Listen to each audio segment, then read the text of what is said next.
Chaque année, la France est en proie à plusieurs tempêtes très habituelles, majoritairement pour la saison. Mais certaines d'entre elles sont bien plus remarquables que d'autres. Ce que nous allons voir dans cette vidéo, c'est le top 5 des tempêtes les plus fortes ayant jamais touché la France.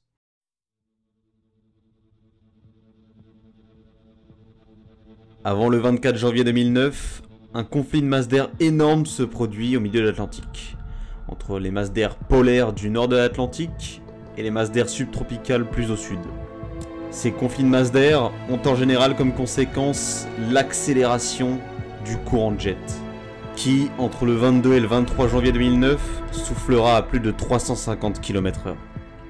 Les conséquences d'un jet aussi rapide sont la formation de dépressions explosives. C'est ainsi que naît la tempête Klaus.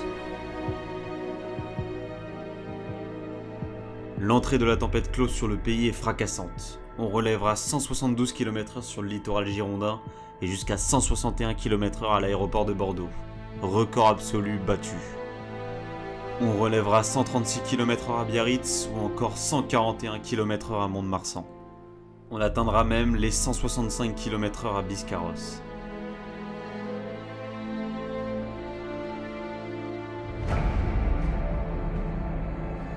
Avec son avancée dans les terres, on relevait 118 km/h à l'aéroport de Toulouse, 159 km/h à Narbonne ou encore 184 km/h à Perpignan.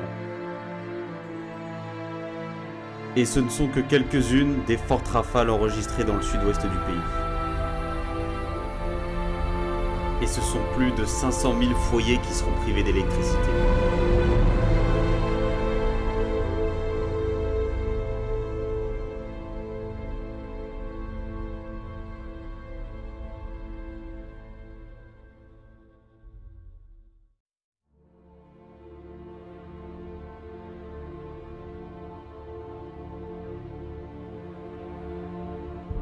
La tempête du 6 au 8 novembre 1982 n'a pas été retenue par l'opinion publique. Elle est pourtant, avec Martin, la tempête la plus destructrice ayant touché le sud de la France. Cette dépression se formera au même endroit que la tempête Klaus, mais elle n'adoptera pas le même comportement. Cette dépression glissera tout doucement vers le nord-ouest de l'Espagne, où elle y engendrera d'ailleurs de très fortes rafales de vent. Et en même temps, un petit creux dépressionnaire se creuse dans le golfe de Gascogne. C'est celui-ci qui engendrera, le 7 novembre 1982, un resserrement important des isobars sur le pays. Et c'est d'ailleurs dans cette même journée que les rafales de vent les plus fortes seront relevées. Lors de son passage, les rafales de vent sont très violentes.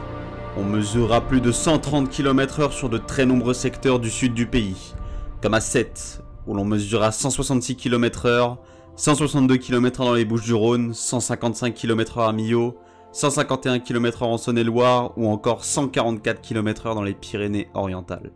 En plus des violentes rafales de vent, la houle se creuse en mer Méditerranée et des creux de 9 à 14 mètres sont enregistrés au large du Languedoc, 6 à 9 mètres en Camargue, 4 à 6 mètres sur le Roussillon et en Provence ou encore 2,5 à 4 mètres sur la Côte d'Azur. Les côtes sont dévastées. Et comme si ce n'était pas assez, de fortes pluies accompagnent les vents avec un cumul maximal sur les 3 jours de 610 mm à Py, dans les Pyrénées-Orientales. Le reste des Pyrénées est fortement arrosé et un important épisode cévenol se met en place, avec un cumul de 300 à 500 mm. Les pluies sont notables dans l'arrière-pays provençal et en Corse également. Ces précipitations entraînent des inondations et de fortes crues. Tout est dévasté.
Cette dépression, vous la connaissez tous. Elle fait partie de cette période de décembre 1999 où deux tempêtes successives exceptionnelles avaient frappé le pays. Martin, c'est celle qui a frappé le sud du pays, et celle qui a engendré de violentes rafales de vent sur toutes les régions de la moitié sud. Elle succède à Lothar qui avait frappé, quelques jours avant, la moitié nord du pays. Martin s'est formé dans les mêmes conditions que Klaus. Un fort conflit de masse d'air sur l'Atlantique et un jet stream qui s'est fortement accéléré. Mais celui-ci soufflait, cette fois-ci, à pratiquement 500 km/h. Sous cette tempête, ce sont bel et bien les rafales de vent qui vont faire parler. 198 km/h à l'île d'Oléron, 194 à Royan ou 173 au Cap Ferré, la tempête rentre d'une manière explosive sur notre pays.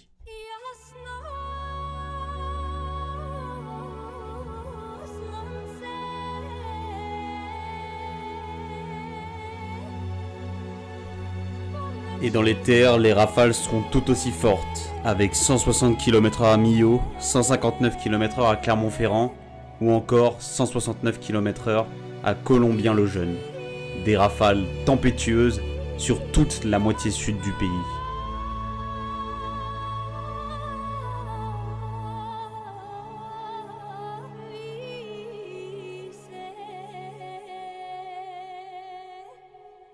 À la suite de cette tempête, ce sont pratiquement 1 500 000 foyers qui seront privés d'électricité et 27 personnes qui perdront la vie.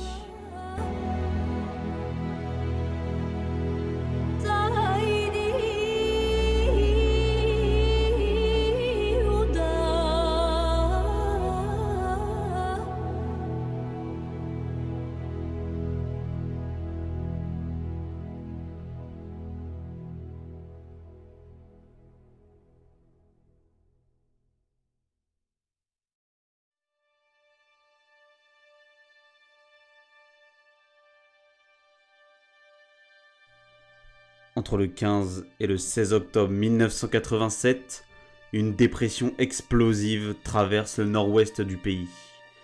Elle engendre des vents tel un ouragan de catégorie 3. Elle fut bien plus forte que les prévisions, poussée par un jet qui n'allait pourtant pas à plus de 300 km/h. Cette dépression explosive s'est formée au large de la péninsule ibérique, avant de se creuser très nettement au large des côtes françaises.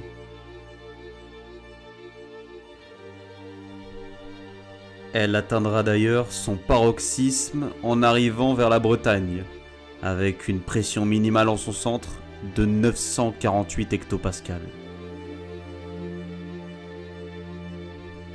Autant dire qu'elle a surpassé les prévisions.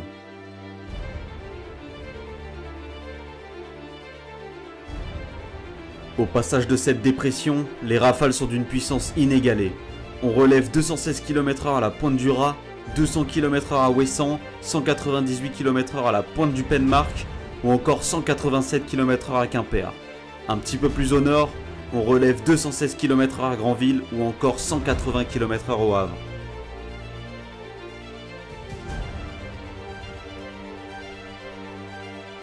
Dans les terres aussi, les rafales de vent seront très violentes.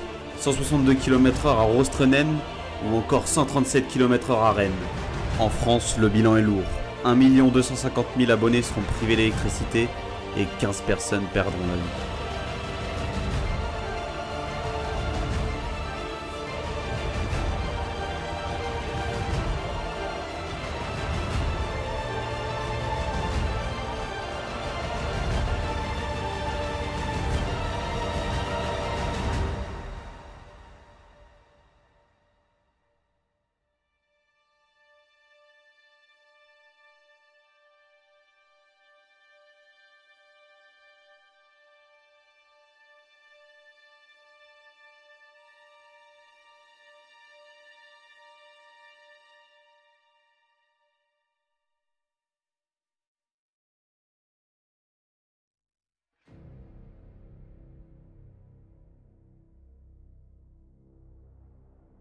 C'est LA tempête référence en France. Elle est la plus médiatisée et surtout la plus puissante n'ayant jamais touché notre pays. La tempête Lothar n'épargne personne dans la moitié nord du pays. Elle y engendre des vents tel un ouragan de catégorie 2. Le comportement de la tempête Lothar fut différent des autres tempêtes. Klaus, Martin et toutes les autres tempêtes s'étaient formées sur l'Atlantique et se creusaient sur l'Atlantique avant d'arriver sur notre pays et d'y engendrer de fortes rafales de vent. Or, la tempête Lothar s'est creusée directement sur notre pays. Ainsi, prévisionnistes, journalistes et toute la population n'étaient absolument pas prêts à vivre la tempête la plus forte de l'histoire de notre pays, qui sera d'ailleurs nommée la tempête du siècle. Même les scénarios les plus pessimistes de l'époque ne pouvaient pas prévoir une tempête de cette force. Les rafales de vent sur la moitié nord sont incroyables. C'est du jamais vu sur ces régions. 210 km/h au pont de Tancarville, 173 km/h à Orly et à Saint-Brieuc, 169 km/h à Paris-Montsouris, 165 à Colmar, 155 à Metz, ou encore 140 km/h à Rouen. Ce sont de très nombreux secteurs de la moitié nord qui seront touchés par des rafales de vent supérieures à 140 km/h.